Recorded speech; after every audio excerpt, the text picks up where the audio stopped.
a gente vai falar de arte, arte que traz benefícios para a vida humana, a arte que cura, que ajuda a vencer desafios.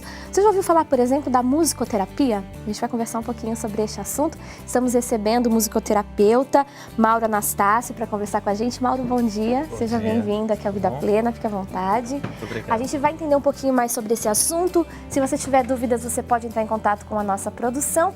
Nossos contatos estão aí à sua disposição para que você se manifeste e interaja com a gente. Queria falar primeiramente sobre essa questão desse poder da música, né? A música, ela interfere, ela mexe com o ser humano, com o organismo físico, com a mente da pessoa, certo? Certo. Sim, sim. A música, justamente esse é um grande diferencial da musicoterapia, né? Porque nós somos indivíduos biopsicossociais, né? E espirituais também.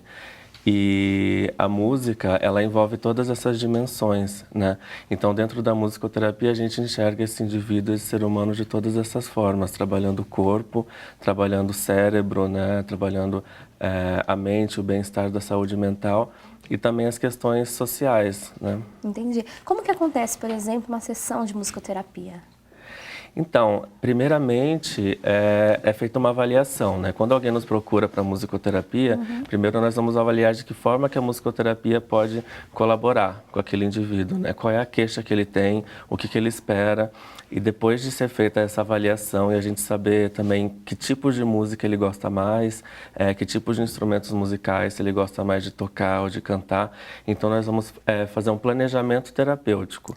E através desse planejamento, né, que vão ser, enfim, N sessões de musicoterapia, nós buscamos atingir esse objetivo terapêutico específico, né, que pode ser, enfim, pode ser mais fisiológico, como a gente falou, pode ser de saúde mental e psicológica, ou então questões sociais também, e até mesmo aprendizado. Então, você consegue utilizar-se da musicoterapia desde um desafio de saúde física até questões lá relacionadas a problemas emocionais e tudo isso pode ser englobado com o processo da musicoterapia. Isso. A pessoa, ela toca o instrumento na atividade? Como normalmente é conduzido esse processo?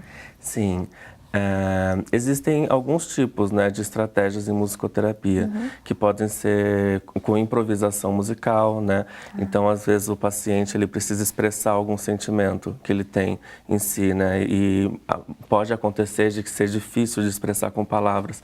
Ele pode expressar através dos instrumentos numa improvisação musical, né? Ou então ele pode cantar músicas que fazem parte da vivência sonora musical dele, né? Fez parte da história dele, né? Pacientes idosos, né? Que trazem muito essa questão da identidade sonora, de lembrar fases da vida, né? Através da música. Então, o paciente ele participa assim ativamente. Muitas vezes nós temos também as estratégias que a gente chama de receptivas, né? Que é quando o paciente ele recebe a intervenção musical. Ele escuta o musicoterapeuta tocando, ou então ele escuta alguma fonte sonora, diferentes sonoridades para atingir o objetivo terapêutico. E isso vai depender da pessoa, do paciente. Olha, eu acho difícil que alguém que não goste de música, mas nem todo mundo tem afinidade com os instrumentos. Sim. Você precisa saber tocar para fazer música, para você participar de uma atividade de musicoterapia, ou se você não leva jeito nenhum com o instrumento, você ainda assim consegue? Então, muitas pessoas perguntam isso pra gente, né? Pra saber, mas eu não toco nada. Na verdade, todo mundo tem sua musicalidade, né? Todos nós. Mesmo você nunca tendo estudado um instrumento, nunca ter conhecido ninguém, nós temos a nossa musicalidade, né? A música faz parte da vida de todos nós. Então, é a partir dessa musicalidade individual que a musicoterapia, esse processo ele vai acontecer. Entendi. Então, não precisa saber tocar um instrumento, então, né? Quem é meio, às vezes, né, não tem esse talento ainda despertado, ainda assim pode procurar na musicoterapia uma atividade. Com certeza. Até porque na musicoterapia o nosso objetivo ele sempre vai ser terapêutico, né? Então, o importante na musicoterapia é atingir aquele objetivo que a gente determinou. Não espera-se uma performance técnica ali daquele paciente. Não, não. Muitas vezes essa parte mais estética, né, ela pode fazer parte sim do processo, mas como um objetivo terapêutico. Então, muitas vezes um paciente que ele vai tocar, né, para ele é importante também esse resultado. E até para a gente pensar em autoestima, né, em autovalorização. Ele se desafia ali, né, em aprender aquilo. Exato. Entendi. Então, essa estética, ela também pode ser importante nesse processo, mas o objetivo é terapêutico. Mas não é uma condição, né, para Não. se fazer. Você falou das músicas que o paciente gosta, que fizeram parte, às vezes, ali da trilha musical da vida desse paciente. Qualquer música pode ser utilizada na musicoterapia? Qualquer música. Imaginava que seria só aquelas mais calminhas, tudo, um ritmo mais agitado, tudo isso pode também ser utilizado. Pode sim. Essa também é uma pergunta que as pessoas fazem bastante, né? Porque às vezes a gente acha que é um estilo específico, ou então que é para relaxamento, mas não. O repertório utilizado, ele sempre vai vir do paciente. Entendi. Né? Tem que fazer sentido para esse paciente. Exato. E tem muitas pessoas, por exemplo, que elas não vão se sentir mais relaxadas com uma música calma. Né? Pelo contrário, que elas podem até ficar mais ansiosas. E tem muitas pessoas, às vezes, que podem se sentir, inclusive, relaxadas com uma música que seja mais agitada. Entendi. Né? O importante é a identidade sonora musical desse paciente, né? E a forma que ele está se sentindo naquele momento também. Porque mesmo uma música que às vezes a gente goste bastante, um cantor que a gente goste muito de ouvir, muitas vezes naquele momento a gente não quer, né? A gente não está pronto, a gente está num outro estado mental, um outro estado emocional. Né? Então a música, o som, de uma forma geral, ele tem que condizer com esse nosso estado mental naquele momento. Perfeito. Maura, a gente conversava sobre essa questão e a gente tem uma pergunta aqui da Orlando da Cunha de Osasco, São Paulo. Ela quer saber se a musicoterapia pode ser utilizada por idosos para facilitar algumas das mudanças psicológicas que ocorrem com a idade. E aí eu acrescento, às vezes a gente pensa que atividades musicais, até pelo perfil que elas têm, seriam coisas mais para jovens. Né? Como que o idoso lida com a questão da musicoterapia? Qual é essa receptividade?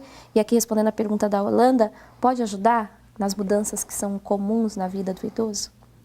Então, obrigado pela pergunta. Né? E isso é óbvio que, assim, como eu disse, isso vai depender muito do perfil individual, né? Até porque quando a gente fala em envelhecimento, é importante a gente lembrar que cada envelhecimento é único, né? Nenhuma pessoa envelhece igual a outra. Então, isso vai depender muito do individual. Mas a gente sabe que nesse processo do envelhecimento, né, tem muitas coisas que podem aí influenciar, né?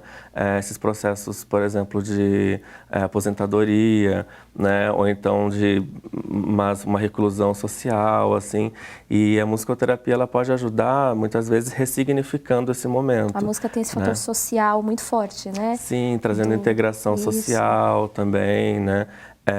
Trazendo a autovalorização nas intervenções, quando a gente pode fazer uma composição, por exemplo, falando da trajetória dessa pessoa, né, desse idoso, falando um pouco sobre a vida dele, os familiares, o que ele fez durante a vida e também o que ele vai fazer no futuro, né, daqui para frente, assim, ressignificar esse futuro, trazer novas possibilidades e estimular essa criatividade, né, porque a criatividade, ela está muito ligada com isso, né, com o daqui para frente, com resolução de problemas, né? Então, pode colaborar bastante, sim. Esse processo criativo também ajuda, por exemplo, a gente sabe que com o passar dos anos, né, há ali uma perda, às vezes, de memória, né? A gente, às vezes, lida, inclusive, com alguns desafios de um jeito diferente quando a gente é mais jovem. Exato. Esse processo de criatividade, esse processo motor que o tocar um instrumento exige, também são contribuições importantes para esse idoso? Com certeza, né? Porque, como a gente sabe, recentemente tem tido muitos estudos falando, por exemplo, da música e cérebro, né? Principalmente da neurociências. E a gente sabe hoje que a música, ela tem a possibilidade de mobilizar diferentes áreas do nosso cérebro, inclusive áreas motoras, né? Então, pode sim, às vezes um idoso que está com dificuldade de se mover, ou então tem uma doença de Parkinson, né? Tem muita rigidez muscular, ou perdeu a marcha. Através dos ritmos musicais, principalmente, você pode estimular áreas específicas do cérebro, né? Como o cerebelo, por exemplo, que está envolvido no movimento. Então, você dá iniciativa ao movimento, né? Da mesma forma, nós estimulamos uma área do cérebro chamada de hipocampo, né? Que é uma área que é muito responsável pelas memórias. Né? Então, a música está totalmente ligada com memórias, né? Então, e essa memória estímulo afetiva, muito... inclusive, né? Exato. Tem uma pergunta aqui do Fábio Moraes, de São Paulo. Ele ficou com dúvida sobre quais doenças ou quais tratamentos médicos terapêuticos podem ser associados à musicoterapia. Ele quer saber assim, a musicoterapia pode ser aliada a tratamentos de quais doenças? A gente já mencionou um pouco as questões relacionadas ao emocional, ao social, mas que desafios específicos a gente consegue lidar, Mauro? Então, isso depende muito dos objetivos a serem alcançados nesse tratamento, né? Então, quando esse paciente ele chega até nós no consultório, a gente vai determinar que objetivo a gente vai alcançar, porque mesmo que a pessoa já venha com esse diagnóstico, às vezes um diagnóstico de Alzheimer, como a gente comentou, de doença de Parkinson também, nós vamos buscar que objetivo específico a gente vai atingir, né? E em outras doenças também. O melhor, né, é que o musicoterapeuta trabalhe assim dentro de uma equipe, né? O paciente, por exemplo, com doença de Alzheimer, que ele tenha o acompanhamento, né, o estímulo de um musicoterapeuta na musicoterapia, mas também de outros profissionais juntos, A né, para poder... musicoterapia não substitui um tratamento, ela complementa um processo terapêutico amplo que precisa ser desenvolvido com esse paciente. Exato. E eu acho que todas essas terapias, né, elas podem se complementar. Sim. E mesmo quando a gente fala, por exemplo, no tratar a doença, né, nesse caso, a gente pode, assim, promover esse estímulo das habilidades, né, da memória, da orientação. Porque às vezes você não vai mais. desenvolver a cura, né, mas você vai conseguir levar qualidade de vida para esse paciente. Exato. Né? Paciente com Alzheimer, né, com outras doenças. A questão da qualidade de vida está muito mais relacionada do que a cura, né? É claro que se almeja a cura, mas levar a qualidade de vida para esse paciente é fundamental também, né, Mal? Sim, com certeza. Eu acho que isso é o principal nesse caso, né? Porque nós vamos estar estimulando as habilidades que aquele indivíduo ainda tem, né? Ele tem potenciais ainda, ele tem habilidades que estão ali. Então, é importante que se estimule isso para que ele tenha uma qualidade de vida melhor e mais longa, né? E também pensando no convívio familiar, pensando ele como um indivíduo completo, né, e complexo, e não só naquela questão mesmo da doença. Não é olhar só o problema, né? Exato. É olhar mais. Você falou dessa questão da própria família, o processo terapêutico dentro da musicoterapia, há interação familiar também, ainda mais nesses quadros, né, de tratamento com idosos, em determinados momentos é importante que essa família também participe do processo terapêutico? Eu acho que é muito importante que a família tenha consciência, né? Porque, por exemplo, quando a gente pensa num processo terapêutico, a gente está falando de algo que às vezes é pequeno na vida daquele indivíduo, né? Que ele está fazendo as sessões ali de musicoterapia, ele está sendo estimulado, aquilo é muito bom, mas se ao mesmo tempo ele não tem um bom convívio familiar ou a vida dele não tem uma qualidade boa fora daquele meio, isso vai prejudicar a saúde dele também. São então, 2, 3 horas semanais que não podem se perder diante do todo do dia, né, dessa pessoa. Exato. Então, isso a gente diz de todos, né, de pacientes, assim, dos mais diferentes diagnósticos também. É importante que a família saiba e a família pode também promover, às vezes, a gente pode dar orientações para a família em casa, né? No caso do paciente com Alzheimer, orientações para um cuidador, o que ele poderia fazer em casa que pudesse potencializar aqueles estímulos, né? Não deixar o idoso ali parado, assistindo televisão ou sem fazer nada, né? Mas sim estimular em outros momentos também, com cuidado, né? Com consciência do que está fazendo.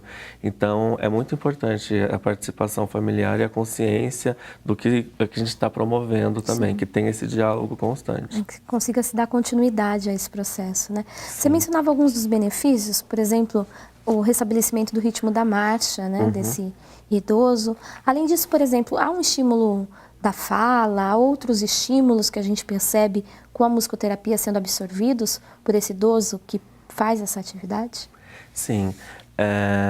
Inclusive, existem estratégias terapêuticas específicas da fala, por exemplo, como você comentou, né, que num indivíduo, por exemplo, um idoso que teve um AVC, né, um AVE, né, um acidente vascular encefálico, às vezes ele perde a fala e através da música, né, através do canto principalmente, você pode estimular essa linguagem, né? Obviamente, muitas vezes não vai voltar como era antes, né, mas você estimulando áreas do cérebro envolvidas com a linguagem e a música, né, que são hemisférios diferentes do cérebro, são os dois hemisférios, você pode sim ajudar com que esse paciente retome essa fala assim aos poucos, né, gradativamente, é óbvio. Depende do caso, depende do dano, né, desse AVE. Mas isso pode acontecer sim. Sim, além de uma consciência corporal maior, né, a gente percebe que o benefício fisiológico é muito grande com o desenvolvimento musical, né? A pessoa pode até ter uma percepção diferente do mundo, né, que ela vive. Sim, sim. Ela percebe as coisas diferentes, né? Sim, ainda mais que a música, ela trabalha todo o nosso corpo, né? Nós sentimos a música também com o corpo e o ritmo, né? A própria percepção. Então, através do estímulo musical, a gente pode sim ter uma consciência corporal maior, né? A gente trabalhando também coordenação motora, né? Lateralidade, tudo isso também pode ser estimulado nas intervenções, isso tudo sendo o corpo, né? E através da dança, né? Os idosos que fazem a dança sênior, por exemplo, né? Que trabalham o movimento também, junto com essa questão da integração social, né? Então a música, ela vem como um grande aliado, assim, ela é realmente um instrumento de trabalho do musicoterapeuta para promover esses benefícios. Perfeito. Agora eu queria agradecer a sua presença aqui no nosso programa. Infelizmente o nosso tempo já se esgotou. Seja sempre muito bem-vindo aqui ao Vida Plena. Eu que agradeço, foi um prazer.